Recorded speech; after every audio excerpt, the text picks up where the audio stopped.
അറിയില്ല. രമേശ് ചെന്നിത്തലയോട് പറഞ്ഞാൽ ചോദിച്ചാലല്ലേ മനസ്സിലാവുള്ളൂ. എന്ത് സഹായമാണ് ചെയ്തുകൊണ്ടിരിക്കുന്നത് നമുക്കിങ്ങനെ പറയാൻ പറ്റുക?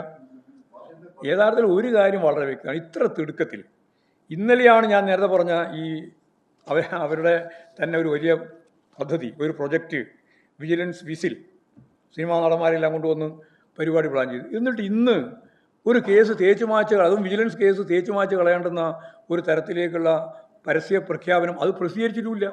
സാധാരണ എന്താ ഉണ്ടാകുക? ഒരു വിജിലൻസ് അന്വേഷണം പൂർത്തിയായി, അതിൻ്റെ റിപ്പോർട്ട് സമർപ്പിച്ചു, ആ റിപ്പോർട്ടിനെ പറ്റിയെല്ലാമുള്ള വാർത്തകളൊക്കെ വന്നു.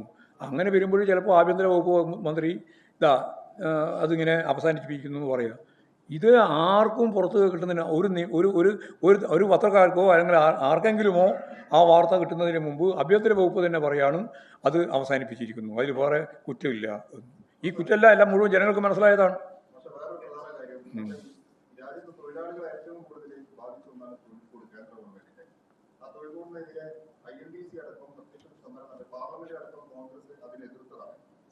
ഇന്നലെ മന്ത്രിസഭ തീരുമാനിച്ചത് അത് മുഖ്യമന്ത്രി അടക്കം പറഞ്ഞ് അതിന് നടപ്പാക്കാതിരിക്കാൻ എങ്ങനെ പറ്റും നടന്നിട്ട് ട്രേഡ് യൂണിയനുകളുടെ അവരുടെ യോഗം പിടിക്കുന്നുണ്ട്.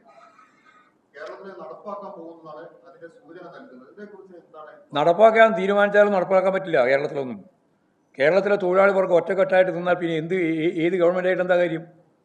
അത് ഗവൺമെൻറ് നോക്കി മാത്രമൊന്നുമല്ല, ഒരു തരത്തിലും ആ ലേബർ കോഡ് നടപ്പിലാക്കാൻ അനുവദിക്കാതെ നിലപാട് സ്വീകരിച്ചുകൊണ്ട് തൊഴിലാളി വർഗ പ്രസ്ഥാനവും അതിൻ്റെ ഒപ്പം ചേരുന്ന ജനാധിപത്യ ശക്തികളും ഒറ്റക്കെട്ടായിട്ട് മുന്നോട്ടേക്ക് പോകുന്നതാണ് നമ്മുടെ രാജ്യത്തിൻ്റെയും കേരളത്തിൻ്റെയും അനുഭവം. കേരളം വളരെ ശക്തമത്തായി തൊഴിലാളി വർഗത്തിന് നല്ല സ്വാധീന ശേഷിയുള്ള സംഘടിത പ്രസ്ഥാനത്തിൻ്റെ ഒരു കേന്ദ്രം കൂടിയാണ്. അതുകൊണ്ട് അതൊന്നും അനുവദിക്കാൻ സാധിക്കുന്നതല്ല.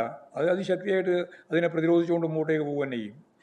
പക്ഷേ ബി ജെ പിയുടെ ഡീൽ അതേപോലെ നടപ്പിലാക്കുന്ന സമീപനമാണ് യഥാർത്ഥത്തിൽ വി ഡി സതീശൻ ഗവൺമെൻറ് ചെയ്തുകൊണ്ടിരിക്കുന്നത്. എല്ലാവരും അതിശക്തിയായിട്ട് ഈ കോഡിനെതിരായിട്ടാണ്, INTUC ഉൾപ്പെടെ, രാഹുൽ ഗാന്ധി ഉൾപ്പെടെ എല്ലാവരും അതിനെതിരായിട്ടാണ് പറയുന്നത്. പക്ഷേ ഇവിടെ അതിനനുകൂലമായ നിലപാട് സ്വീകരിച്ചുകൊണ്ടിരിക്കുകയാണ്. എല്ലാ കാര്യവും അങ്ങനെയാണ്. അദാനി പ്രശ്നം വന്നപ്പോൾ അതിൻ്റെ കാര്യത്തിൽ ഉൾപ്പെടെ ഞാൻ അതിൻ്റെ പല പ്രാവശ്യം പറഞ്ഞതാണോ, അതിലേക്കൊന്നും ഞാൻ കിടക്കുന്നില്ല.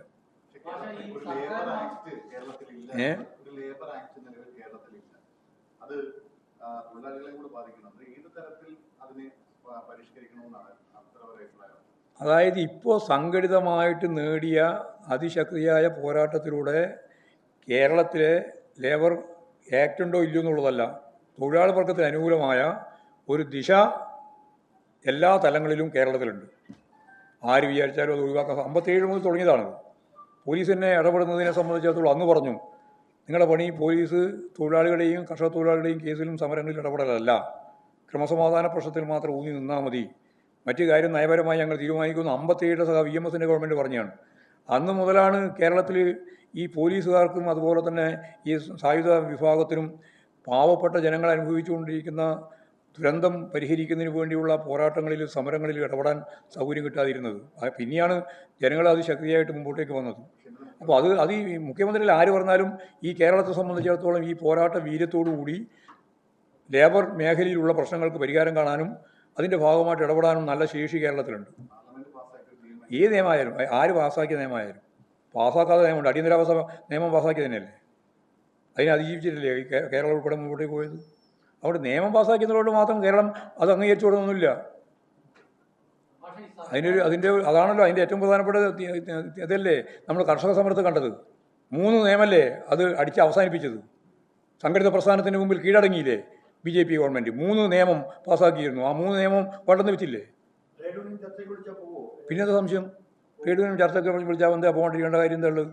അവർക്ക് പറയാനുള്ളത് പറഞ്ഞിട്ട് അവർക്ക് പറയാലോ. അവരെന്തൊക്കെയാണ് അവരുടെ ഡിമാൻഡ് എന്താണെന്ന് പറയാം. അവരുടെ മേലെ അടിച്ചേൽപ്പിക്കാൻ ശ്രമിച്ചാൽ ഞങ്ങളത് അതിന് വിധേയപ്പെടില്ല എന്ന് പറയാം. അതൊക്കെ പറയാൻ ട്രേഡ് യൂണിയൻ പ്രസ്ഥാനങ്ങൾക്ക് അവകാശമുണ്ടല്ലോ.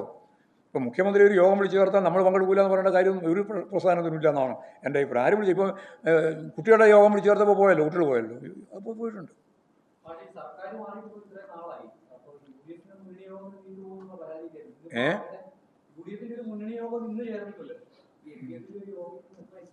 LDFിൻ്റെ യോഗം ഞങ്ങൾ ചേരുന്ന സമയത്തെല്ലാം ചേർന്നോളൂ. ഇന്നിപ്പം LDFിൻ്റെ സമരമല്ലേ നടന്നത്. ഇനി യോഗം ചേരാതിനെപ്പറ്റി വലിയ ഇത്ര വിൽക്കണ്ട, ഒരു വിൽക്കണ്ടിയും വേണ്ട. ഞങ്ങളിപ്പോൾ അടുത്ത് ഞങ്ങൾ ചേരും. അത് ഞങ്ങൾ ഓരോരോ പാർട്ടിയോട് നടത്താനാണ് പറഞ്ഞത്. യോഗമെല്ലാം ചേർന്നു. അതിനുശേഷം പിന്നെ നാല് പ്രാവശ്യം ചേരണം. നിങ്ങളാണോ വിധിക്കുന്നത് എത്ര യോഗം ചേരണം? LDFിൻ്റെ യോഗം ഇത്ര യോഗം ചേരണം എന്ന് നിങ്ങൾക്ക് എന്താണെന്ന് പറയാൻ പറ്റുമെന്ന്? ഞങ്ങൾ റിവ്യൂ നടത്തും. പോരെ? എല്ലാ അർത്ഥത്തിലും LDF ഒറ്റക്കെട്ടായിട്ട് മുമ്പോട്ടേക്ക് പോകും. അതിൽ വിള്ളലുണ്ടാക്കാൻ വേണ്ടി നിങ്ങൾ നടത്തുന്ന ഒരു ശ്രമവും യേശുന്നതല്ല.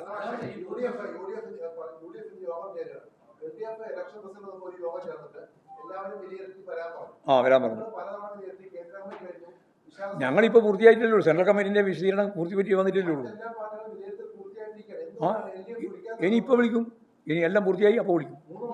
ഇനിയും വിളിക്കും. ഇപ്പോൾ വിളിക്കും. ഇമ്മാസം തന്നെ വിളിക്കും. ഡേറ്റ് ഞാൻ പറയാം. അതിൽ LDF കൺവീനറോട് ചോദിച്ചാൽ മതി. ഇമ്മാസം എന്നല്ല, അടുത്ത മാസം ആദ്യം തന്നെ വിളിക്കാൻ തീരുമാനിച്ചിട്ടുണ്ട്. പോരെ? അല്ല, യോഗം നമ്മൾ വിളിക്കാന്ന്. അതുകൊണ്ട് തർക്കത്തിൻ്റെ പ്രശ്നം. നമുക്കൊരു തർക്കമില്ല.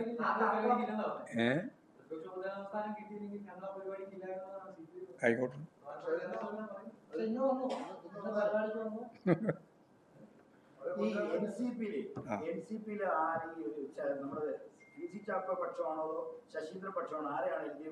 നോക്കാം. 2 വർഷമുണ്ട്. നമ്മളിപ്പോൾ ഒരു വർഷത്തിന് ഒന്നിനും ഒഴിവാക്കുന്നില്ലല്ലോ. നമുക്ക് ചർച്ച ചെയ്തിട്ട് തീരുമാനിക്കേണ്ട കാര്യം അതല്ല. രണ്ടുപേരും സമീപിച്ചിട്ടുണ്ട്. അതും പരിഗണിക്കേണ്ടി.